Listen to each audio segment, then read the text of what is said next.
Hello GST looks at the impact of GST on the mutual fund sector.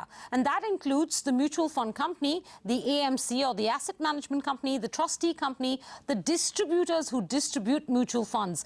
Jigar, what would you list first as the advantages? The advantages are predominantly from the credit perspective. The credit which is currently denied by the department on the AMC, where they are paying service tax under reverse charge mechanism for receiving the services from the distributors, that should be available to them under the GST regime, being a seamless tax credit regime. The denial of the credit is basically on the ground that who is the service recipient, the AMC or the mutual fund. The second benefit would be on the distributors, where the distributors are providing services and the same is taxable under reverse charge, thereby not having any output tax liability, because of which the credit which is available to the distributors lapses. In the GST regime, the distributors will be made available to such credits, and in case reverse charge mechanism also prevails under GST regime, then refund would be available to the distributors, thereby reducing the overall cost of distribution. So will consumers benefit, or will the negatives outweigh these advantages? One of the negatives is a hike in the rate of taxes, wherein 14.5% to 18 to 20% would be the rate that would be applicable.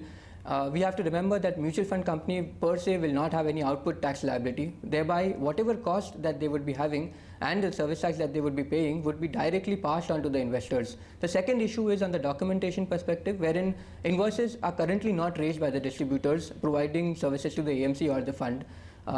We have to remember that GST, under GST law, the credit will be available only if the invoices are uploaded on the GSTN network.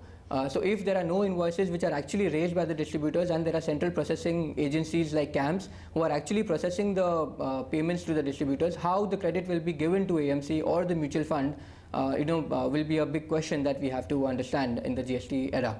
The third big issue is the definition of goods. We know that under VAT or CST regime, the goods does not include securities, whereas under service tax law, the definition of goods includes securities.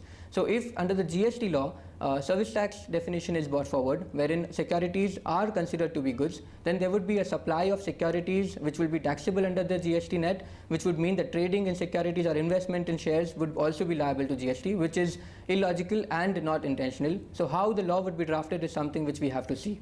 In a nutshell, the benefits will not be outweighing the issues according to us, and investors and the company both will be bearing the taxes.